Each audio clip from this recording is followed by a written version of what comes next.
Magic Treehouse. Late Lunch with Llamas. Written by Mary Pope Osborne. Chapter 9. Shadow of the Condor. You said condors prey on small animals, said Annie. Sometimes maybe, not always, said Jack. What about now? Are they after Kriya? Cried Annie. No, stop walking, said Jack. He, Annie, and Kriya came to a halt. Jack and Annie leaned against the mountainside. They looked up at the giant vultures circling overhead. One curved through the air and glided closer to them. We have to protect Kriya, cried Annie. She put her arms around the baby llama. I'll carry her. No, you can't. She's too heavy, said Jack. Then let's do it together, said Annie. No, the trail's not wide enough, said Jack. Then what? Said Annie. I'll carry her, said Jack. I'm bigger than you. Jack put his arms around the baby llama. He slowly and carefully picked her up. Ah, he said, almost falling over. Jack got his balance. He took a deep breath. Then he began moving down the narrow trail with the baby llama in his arms. Hold her tight, said Annie. I'm trying, said Jack. A condor floated closer. Its wide wings cast a shadow over them. Jack couldn't believe how huge the bird was. Go away! Leave us alone! Annie yelled. Kriya's too heavy. We have to stop again, said Jack. We need another plan. He lowered the llama to the ground. Annie threw her arms around Kriya, and Jack pulled out their travel guide. The baby llama let out high-pitched cries, as if she was terrified. It's okay, Annie said, trying to soothe her. Hold on, be calm, said Jack. He found the page on condors. He read the caption under a photo. The huge condors of the Andes once held a high place of honor. In all the legends, they were portrayed as special creatures that carried messages from Earth to the starry heavens. Oh, okay, I got this, said Jack. He closed the book. He knew what to do. He remembered another thing their guidebook said about llamas. The Incas once believed llamas were protected by a star constellation shaped like a mother and a baby llama. Hey there, he called to the condor hovering above them. Hey there, listen to me.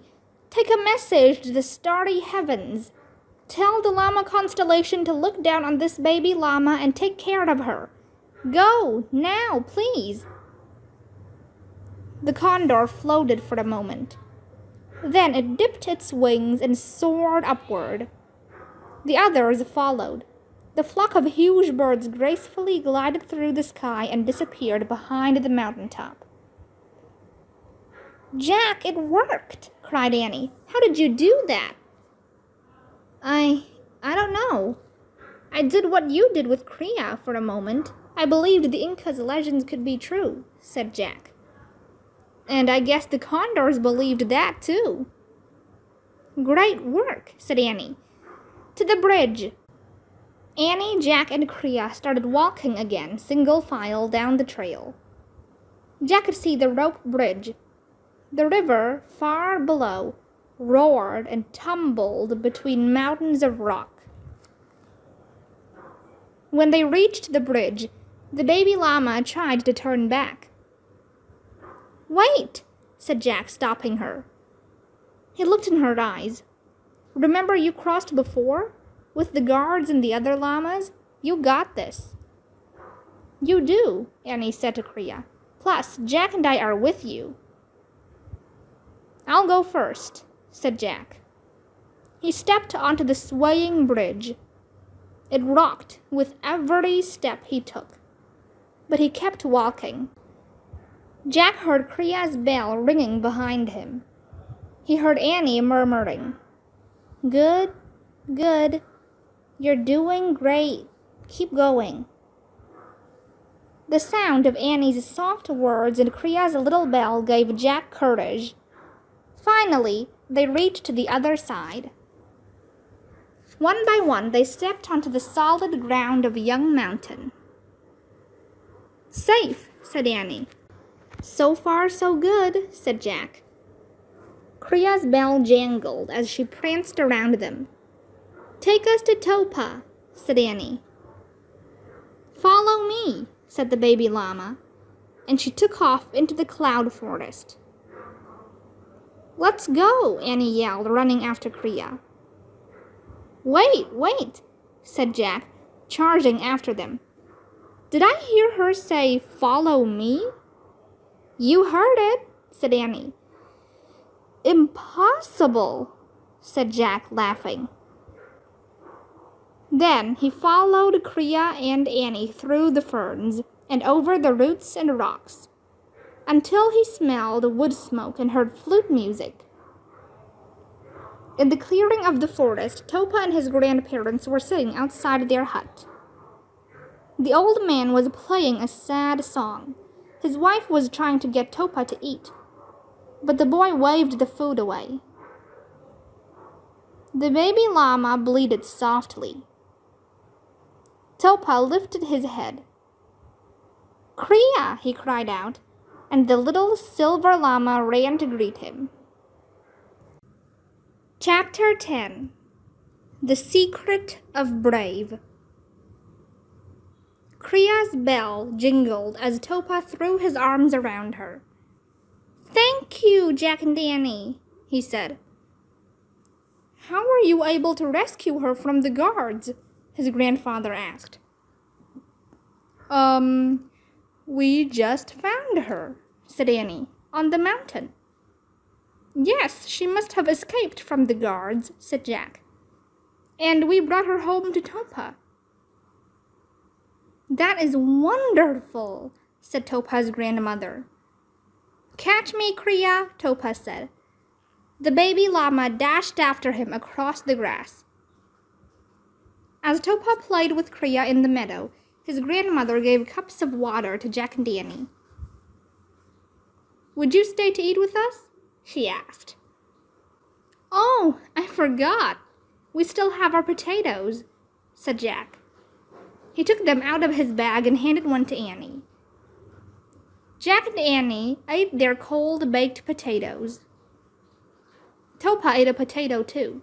Then he pulled up some weeds for Kriya. He fed the baby llama by hand, and she munched hungrily. When everyone had finished their late lunch, they sat still for a moment. Kriya and Topa were resting side by side in the grass. The old man started to play his flute again. As the soothing music wafted through the air, Jack grew sleepy. Annie nudged him. "Time to go home," she said. "Oh, right." Jack stood up. "Thank you for helping us," said Topa's grandmother. "Goodbye, Jack and Annie. Thank you again," Topa said. "Take good care of Kriya," said Jack. "And Kriya, you take good care of Topa," said Annie, patting the baby llama's silver fur. Kriya fluttered her long eyelashes at Annie and Jack. She looked like she was smiling. Jack and Annie waved and headed back into the cloud forest. "Where's the treehouse?" Annie asked. "Follow me," said Jack. "I'm pretty sure I know where it is." They pushed through tall ferns.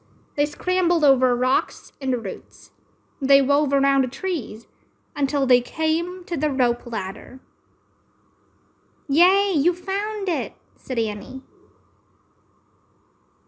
She and Jack climbed up into the treehouse. From a distance came the sound of the flute. "That sweet music makes me miss home," said Annie. Me too, said Jack. Go back to Mom, said Annie, imitating Kria's tiny voice. Go back to Dad, said Jack. Annie picked up their Pennsylvania book and found the picture of the Frog Creek woods. I wish we could go there, she said, pointing.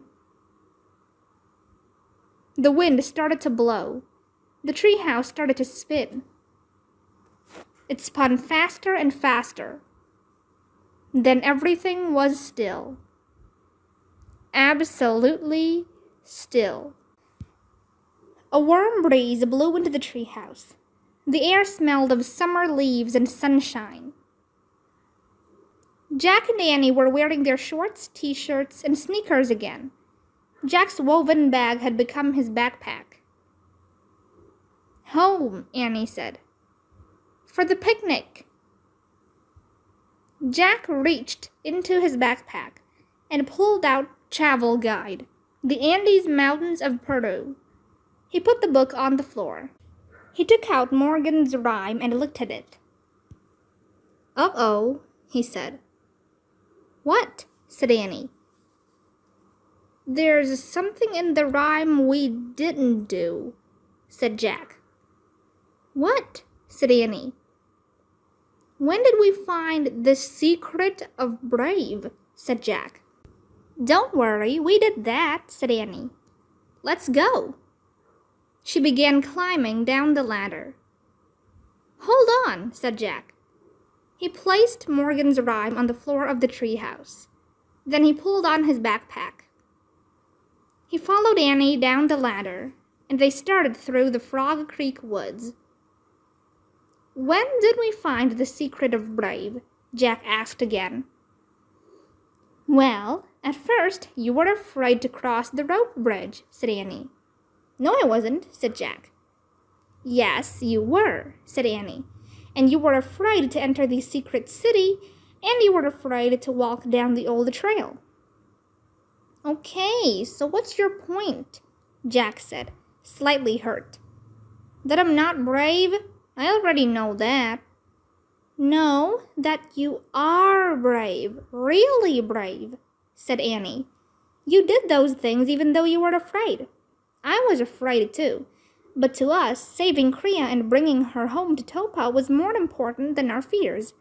So we crossed the bridge. We entered the city, and we walked Kria down the mountain trail. So we were brave after all, said Jack. Yes, people can't be brave unless they're first afraid, said Annie. Being afraid and being brave totally go together.